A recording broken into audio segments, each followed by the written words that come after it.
The second most important decision you make is where to stay when you move to Ghana, where you're going to stay where you move to Ghana. This is part of the series I'm doing in preparation for people that are thinking about going back home. You know, I used to love coming to this park, and the reason was because it almost represents the world, right? If you look over there, it's got a cemetery, right? We've got a cemetery there. It's in the far background. I don't know if you can see it.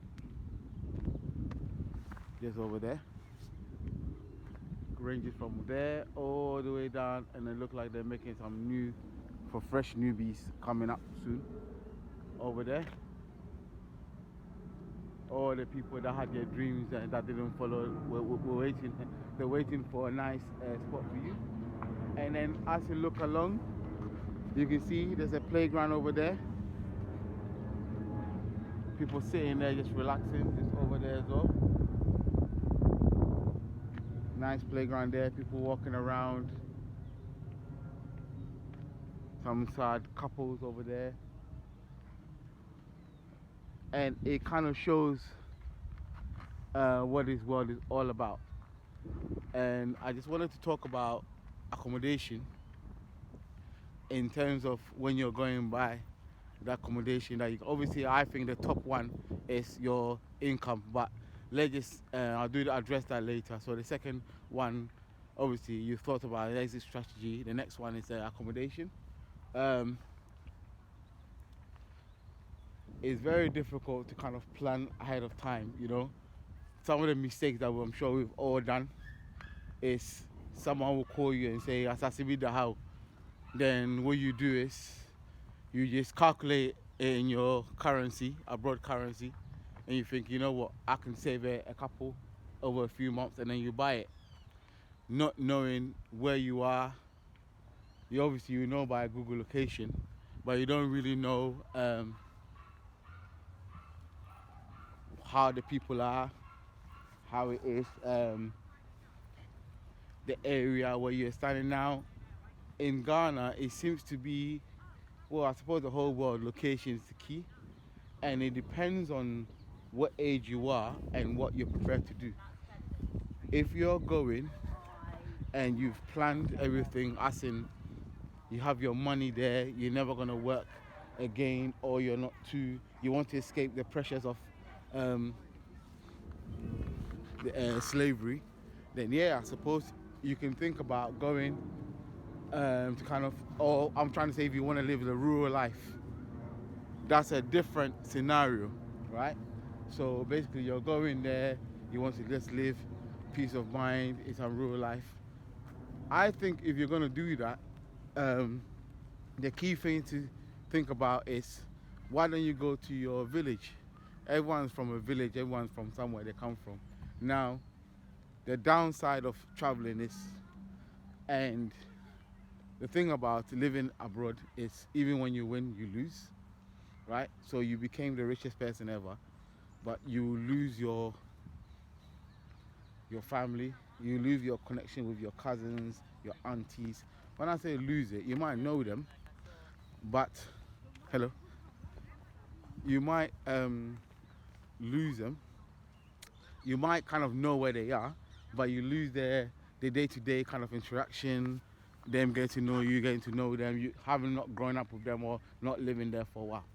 So that's what I'm trying to say. Like, you lose that touch. But if they're still available, then and you're looking for the rural life, I think instead of kind of going to some next place, random place you don't know anything, why don't you just go back? Because the money that you're going to use to kind of pay for the land or develop everything or employ people to kind of build a house, that can go towards your village, and that creates a rapport. So I think that should be considered. It's going to be cheaper. The chances are when you get bumped, it won't be quite as severe than kind of going to buy a house in, say, Accra and or going to buy a house in land in some far area, and then obviously not knowing, not having any connection to there. So I think that's the first thing to kind of consider. I thought about it last time. I thought I didn't see I won't even talk baby what baby I'll free, right? I think that would be key as well. So that's another thing to consider as well. Um, Another place to consider is obviously you're going back. You haven't kind of retired yet. When I say retired, you haven't kind of made it where you're gonna go Ghana and continue part two of your life. So therefore, now location comes into the place. It looks to me like in Ghana, location in terms of where people, I'm thinking about the rental market, the most expensive places are probably the Osus, anywhere near the airport. Um, it's funny, I was in a plane one time going Ghana, and just as I was walking past, so there was normal people waiting to kind of in the aisles to kind of get to the back. Yeah, I don't do business class because I haven't been able to afford it yet. And when I was going there was some two gentlemen talking, and the guy was saying to him that there's a plan to kind of, this is like a few years ago, to kind of join Accra and Tema all together to become a big like municipality, if I pronounce it right, like a big kind of area. And lo and behold, that's what's going on. So if you look like most of the lands towards Akosombo, towards Tema, Shire Hills, everything, they're all joining in together. That's very interesting. And it looks to me like the whole Accra is going to join, like, you know, it's going to be expanded. You can see it's headed towards Kaswa. Kaswa is going to go past Budum, towards Cape Coast side, everything. Obviously, Accra and Kaswa are now nearly joined, even though they're separate regions.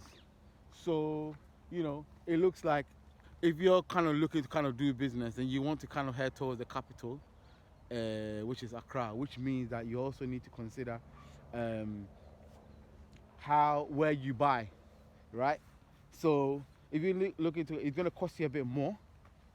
If you have family that has a place there already, go and stay there. Go and stay there for the next few years. We don't always have to copy everything here. So who are Bruchena say, before when you're 18, you're not going to restart a cabium into your head. So why not go and stay by our parents and answer our families, with my town for a few years time while studying the place. In fact, stay there, build your own annex, don't move. Save yourself, can never share business. I say you don't have to go. And you say the BS you could to die. Oh, papa, no be safasa si die. Now also compare wow. For what? For what? Stay there. You know, because Ghana, or more your business thing now, or hunting now look like the young people, papa no tour and dine in future now when you know. Then they're now using and creating it for business. So yeah, that's what you could do. You could like make sure that you know use them places as business as well. Another key thing is car. Now, until recently, I used to think car was like a luxury. So I'll make sure you lot can see the cemetery after I talk. This is just a steady reminder in wherever you're doing in this world, you're being regulated by time, right? Time. Anyway, you think you're going to be strong forever. I had a friend that I saw almost exactly a year ago. He was driving around, blah, blah, everything, multiple lands, multiple buildings, everything, shops. When I went back 6 months ago, my man is bedridden. When I say bedridden, he's just lying flat down, that he has to be helped up to sit up, and he has to be held up to kind of just, well, he doesn't even stay. If he stands up, he's getting into the bed. So I heard he was ill. I went to the hospital to go and see him. and he was sitting down. So everything's talking normal, everything is cool until we said okay. Then he said okay. I think after a while I'd overstayed, so he told the children, "Oh, can you help me?" And they had to help him get up. That's when I knew. And then the next time I went to his house, he's lying down, flat, can't get up. You know. So you think you're gonna be strong forever? I'm telling you, it's gonna get to a point. It's gonna get to one day, because we're not mobile all the time in this place. I'm telling you, we're gonna get to a point where your strength is not gonna be as much. So think about this thing. But anyway, going back to the accommodation bit, car. I used to think car was a luxury. Car in Ghana is almost an asset. Car is an asset. You heard right? Oh, when you drive your car out of the showroom and it loses its value. Listen, you see this walk that I'm doing at nearly 12 o'clock? You can't do this walk. It's going to be hot. When I say hot, not walkable on the road hot. Right? So that means that your car or transportation is going to be key, especially if you've decided to choose the option of living in a rural area. Right? What's going to happen is you will need your car. So basically from the morning, early morning dawn until say evening 4ish, 5, it's going to be impossible to kind of go for any jogging or walking or anything wherever you're going. So you're going to need this ride. Now, for the last few times, if I go say for 3 weeks, because obviously I'm trading my time for money and I have to ask someone for permission to go for the 3 weeks. When I go, I've spent nearly a week and a half sitting by my car that's being fixed, right? Because it's an old car, thinking that, oh, you're saving on it. So what's happening is, all that time that you could be doing something productive, you're sitting by your car with some mechanic using the biggest hammer ever, destroying the car instead of just replacing it, and you don't know. So some of these things are lessons or mistakes, and I'm sure you would learn some as well. And if you disagree, kind of let me know anyway. But I think if you're gonna get a car, get something around not less than 8 years. Yeah, not 10 years maximum. That's it. So if it's 2025, then it's 2015 car you should try and get. I think that's key, because if you don't do that, so that at least you can enjoy your car for a while. Get a car. I remember I got a Peugeot 806, right? And them times I just saw left-hand drive and I just got it. Let's just say the car's been sitting there longer than I've driven it, right? The car's been sitting there because there's not a lot of parts. There's not a lot of people that do Peugeots anymore. So these are kind of the mistakes that I'm talking about that we can learn through. If you get a pass, so it looks to me like Toyotas, Hondas. I had Corolla, Toyota Corollas, some of the most reliable, durable ones as well. Hondas as well, CRVs. They seem to be most reliable ones. You're going to be driving for ages. You can get any mechanic to fix for you. You'll be cool. If you get something like a BMW, a Mercedes, you can do it, but it's going to cost, parts are going to cost you. Again, if you don't want to trade your time for money, then think about these things. All these things, if you buy it and you think you've made it and you're giving it to Mr.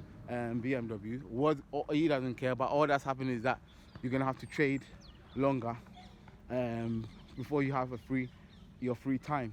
So think about accommodation where you stay as well. You know, I know someone that did a mistake of, he just saw a building, his uncle encouraged him to buy it, and he just went, checked it out, and when he was there, you could tell, he said he could tell like the neighbor, he went to go and find out. So at this time he was getting smarter. He went to ask the neighbor, you know, does this thing belong to, does this thing belong to this person? The person said, yeah, it belongs to, but the neighbor didn't look kind of right. He wanted to tell him something. So after he got the place, he was showing his friend. Um, he was showing his friend and like pictures when he came back abroad. Then he noticed that this the picture looks a bit green. What's going on? Not knowing that this place has been flooding for years, and that's why this guy wanted to sell it, right? So if you're buying a place, yeah, have someone look at it. Buy it in the rainy season. Every June, July, there's one flood that comes in Ghana, right? So from Oforisio, which is April, I just wanted to show off that I knew a bit of tree. From there going, start between April or ideally May, June, July. That's when, if you're looking to buy, go Ghana. Then any flood, any water, you get to see. You get to see if that place, wherever you're buying, whether it floods or not.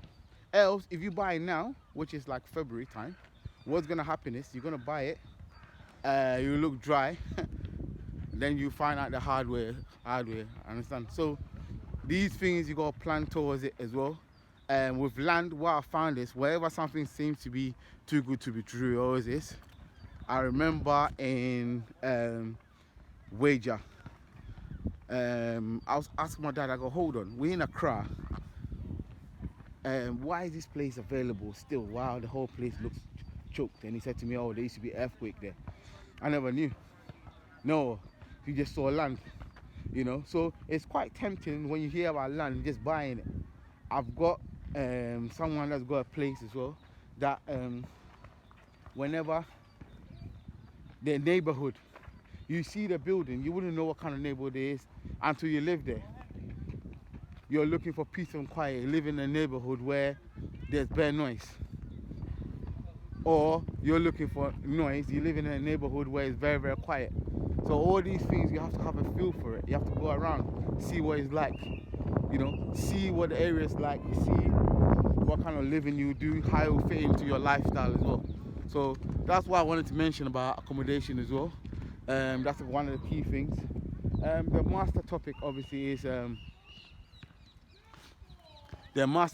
obviously is income, and that we'll be talking about. I'll talk about in the next video anyway. I don't want to make this too long anyway. So I just want to talk about accommodation. Obviously I'm looking to do a bit of as you see from my video, I've been kind of trying to do some building as well. So you would see that I've put in there all the mistakes and all the kind of lessons that I go through as well in terms of working with the artisans as well. And that's the school of, you know, it's like a university basically.